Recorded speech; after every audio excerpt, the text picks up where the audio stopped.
So in this tutorial of the back, neck and shoulders, we're going to be focusing on the top part of the shoulder girdle. So we've got a lot of muscles in there. Right now you can see working through with thumbs into the upper trapezius. We've also got the mid traps that the thumbs are just coming up on there, and levator scapula, which is the muscle that comes into the top of the pointy part of the scapula. It can feel a bit sinewy. It can feel quite tender. That's normal. It's not a knot. What you're feeling there is the insertion into the scapula, commonly misdiagnosed as a knot. If you friction the area, put too much attention into that, then you're probably going to inflame it and make it worse. So you can see there, I'm just keeping hold with the fingers and working through with the thumbs. This part, I wouldn't recommend it if you value your thumbs, but it is very effective. So if you can use that thumb knuckle to work through the upper traps around to the top of the shoulder girdle, then it can feel great and it can be very effective too.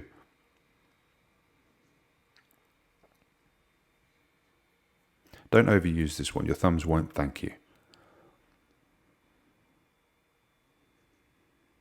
So now thinking a bit more about the muscles of the neck. Those upper traps insert up to the base of the skull. So we want to make sure that we're working all the way up. Levator scapula also goes up into that cervical spine.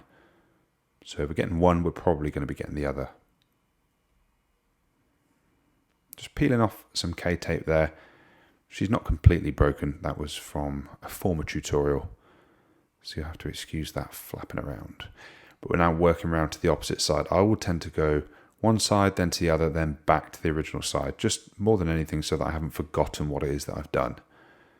But we've got the fingers kind of keep in place with the emphasis on the thumbs. You can swap that emphasis so then the thumbs hold your place and the fingers pull through. But I'm swapping the strokes there, left hand over right, just to give one continuous stroke.